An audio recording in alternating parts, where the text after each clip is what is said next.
Na cruz, o que é que nós vemos? Nós vemos um homem desfigurado. O Antigo Testamento tem um cântico em Isaías chamado Cântico do Servo Sofredor, que diz assim: o seu aspecto era tão horrível que era como de uma pessoa de quem se vira o rosto. O que é isso? Quando eu assisti pela primeira vez o filme da Paixão de Cristo, de Mel Gibson, quem não assistiu, toma vergonha na cara e assista. Eu fui com a minha mãe no cinema. Foi a primeira sessão do filme em Cuiabá. Fui na primeira sessão. Estava lá às 2 da tarde, eu e todos os seminaristas que nós éramos no seminário, e levei a minha mãe. E a minha mãe, sem saber, durante o filme, ela cumpriu a profecia de Isaías. Numa das cenas do filme, a coisa era tão terrível que ela, olhando aquilo, ela virou o rosto e disse: meu Deus, o que é isso? Era tão disforme, era tão deformado, era tão feio, era tão desfigurado, que era como alguém do qual se via o rosto. A visão de Jesus na cruz era abominável, era horrível. Mas aquilo que se via não era tudo. E exatamente porque o mais importante estava escondido, é que Jesus, antes da sua desfiguração, quis fazer a sua transfiguração, para que os apóstolos pudessem enxergar de forma visível aquilo que na cruz estaria escondido: a glória do amor de Deus. O que você vê visivelmente na cruz é um crime, uma coisa horrível, algo que nós não gostamos de ver, que nos causa um choque. Tem gente que até hoje não teve coragem de ver o filme do Mel Gibson, porque de fato é chocante. É verdade, é chocante. Nós não devemos gostar de ver essas coisas, mas nós devemos gostar de meditar o que Ele sofreu por nós e o quanto Ele nos amou. Então a cruz, ela tem um aspecto horrível, que é um aspecto visível, mas existe algo ali escondido que somente quem tem fé é quem enxerga. Quando Jesus, transfigurado na sua glória, aparece belíssimo, o mais belo dos filhos dos homens, onde a graça e encanto, Ele está mostrando ali no seu corpo a grandeza do amor da sua alma. Por que que Jesus brilhou na montanha? Jesus brilhou na montanha porque o fogo do Espírito Santo, o amor de Deus ardia na sua alma e Ele deixou que transparecesse externamente um pouco. Já foi maravilhoso, já foi deslumbrante.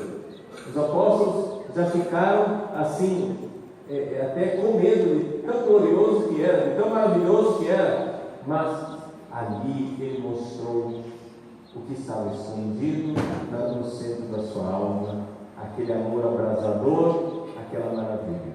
Então vejam só, o Monte Tabor e o Monte Calvário, o Monte Tabor e o Monte das Oliveiras, onde Jesus também estava desfigurado ali, suando sangue, estão intimamente ligados, porque são os dois lados de uma só moeda. É o lado visível da dor e da desgraça, que esconde o lado invisível da graça, do amor. E assim é que nós temos aqui algo importante para a nossa vida. Você também vive a cruz na sua vida. É uma verdade. Eu não sei por que é que você sofre, mas eu sei que você sofre. Não existem dois tipos de vida: a vida com sofrimento e a vida sem o sofrimento. Plano A e plano B. A gente entra na vida e Deus pergunta: e aí, você quer vida com sofrimento ou vida sem sofrimento? Não tem essa escolha. Só vai ter um tipo de vida, é a vida com sofrimento. Está claro isso? Acontece, porém, que nós, que fomos escolhidos para brilhar na glória do céu, precisamos purificar o nosso egoísmo. Por isso, quando Deus pensou, vou falar de mim, e aí você põe a carapuça na sua cabeça. Quando Deus pensou o Padre Paulo Ricardo, desde toda a eternidade, Ele me pensou com a cruz que eu iria carregar. Eu e a minha cruz, nós encaixamos perfeitamente com uma lupa numa mão. Porque ela é a cruz salvadora que eu preciso carregar para purificar o meu egoísmo. Gente, nós somos egoístas, sim ou não? Sim. Dentro de nós tem uma criança egoísta que não quer amar. Quando a gente se encontra dentro do sofrimento, a criança egoísta, ela esperneia e diz: não quero. Mas Deus quer o nosso amor e por isso nós precisamos ser purificados. Então, nós não precisamos pedir cruzes, tá? Não precisa. Você só precisa pedir a graça para carregar a cruz que foi pensada para você desde toda a eternidade e será a sua cruz salvadora. Deus, quando pensou a minha irmã mais velha, que está lá em Cuiabá morrendo de câncer, Ele pensou o câncer que iria salvá-la. E uma vez que essa cruz se manifesta, nós precisamos beijá-la. Eu quero que você entenda o seguinte: não quer dizer que a gente não deve lutar. Preste atenção. Vamos definir o que é cruz. Cruz é aquele negócio que não tem jeito. É aquele negócio sem jeito. Então é o seguinte: você está doente? Tá? Muito bem. Tem remédio? Vai se tratar. Você não precisa ficar sem tratamento. Deu um problema na sua família? Deu. Tem solução? Ótimo. Luta para resolver. Tem um problema na sua empresa, na sua vida, na sua carreira, no seu projeto? Deu um problema? Rapaz, pedala e resolve. Se tem solução, deixa de ser vagabundo e vai à luta. Mas o problema é que existem coisas que não têm solução. Eu sou irremediavelmente careca. Na ressurreição dos mortos, eu ressuscitarei com cabelo. Na ressurreição dos mortos, você não dizer Padre Paulo, eu vou dizer: você seria a minha voz, eu não mesmo, mas os meus cabelos.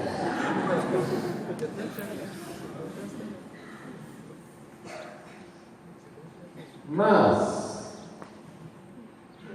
enquanto a ressurreição dos mortos não vem, nós temos que nos contentar com a nossa miséria.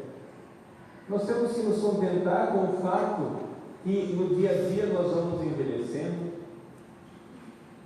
Dá para resolver alguma coisa? Dá. Então, faz ginástica, cuida da saúde, come direitinho, faz pilates, faz academia, toma remédio, cuide da sua vida. Mas acontece o seguinte, gente: chega um momento que não tem jeito.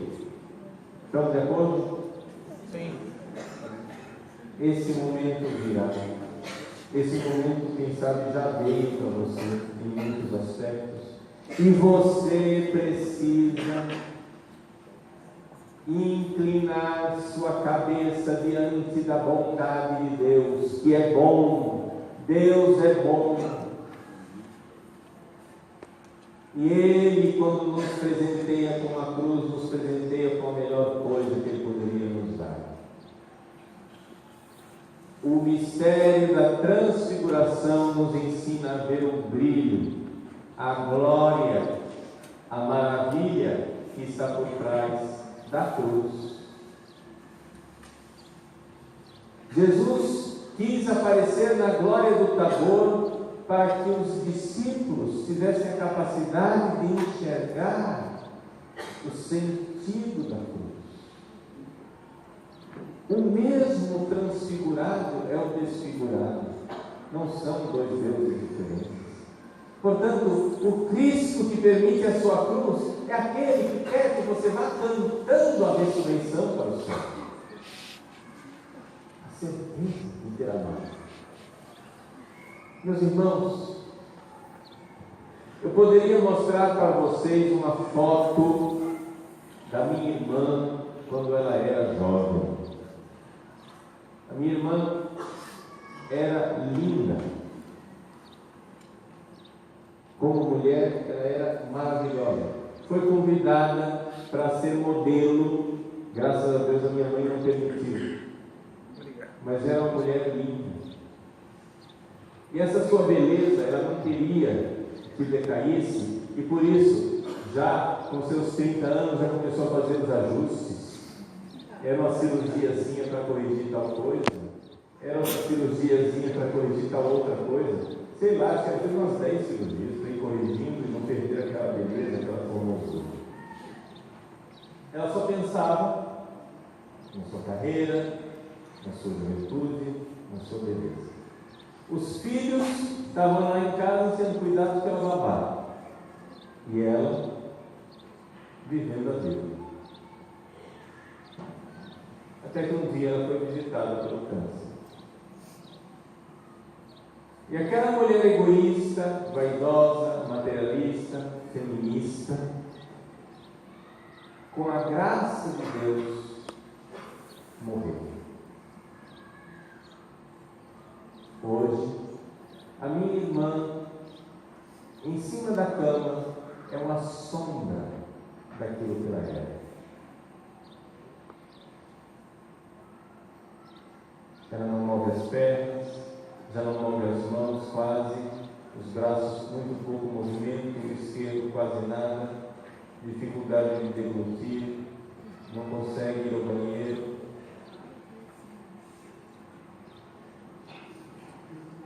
Ela é uma sombra do que um dia foi.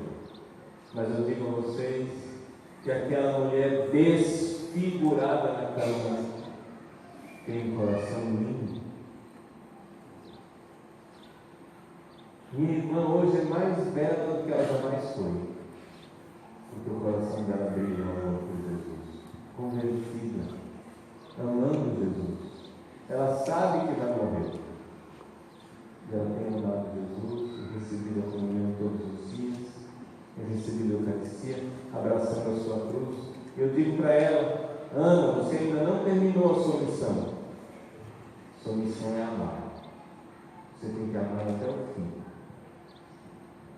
Que alegria ver a minha irmã desfigurada fisicamente, mas transfigurada e gloriosa espiritualmente em cima daquela cruz. Meu irmão, minha irmã, eu não sei qual é a cruz que Deus reservou para você. Mas quando Deus pensou em você, Ele pensou na cruz que irá matar o egoísta, a egoísta que você é. Você é um egoísta jurado de morte. Jesus jurou o egoísmo de Pedro de morte. Por isso, ele teve que abraçar a cruz, negou Jesus 3 vezes, ele teve que voltar atrás, pedir perdão, etc. Vai, etc, etc. Até que finalmente morreu na cruz de cabeça para baixo. Opa, céu! Jesus também jurou o egoísta Judas de morte. Mas quando a cruz se apresentou, Judas nem sequer teve a coragem de pedir perdão e voltar atrás. Veja, eu não estou dizendo que quando a cruz se manifestar, você vai reconhecê-la imediatamente e que você não vai espernear como Pedro e não vai negar Jesus como Pedro. Pode ser que a gente experimente, eu não está acostumado.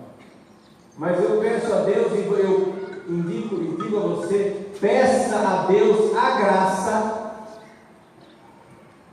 de, no meio desse esperneio, reconhecer a cruz de Cristo, inclinar a cabeça e adorar a vontade bondosa do nosso Deus, que quer a nossa salvação. Deus quer que nós amemos. Esse é o resumo final desse nosso retiro. Deus quer que nós amemos.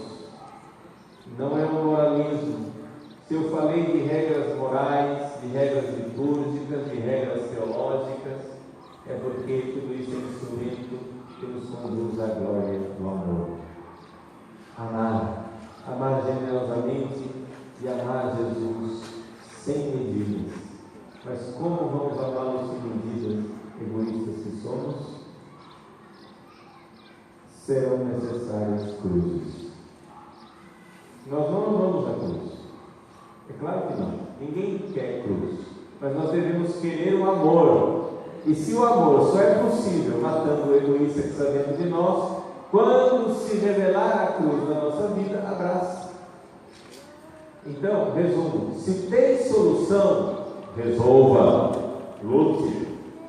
Não tem solução, incline a sua cabeça e adore o decreto divino. Abrace a cruz, beije-a, ela é a sua cruz salvadora.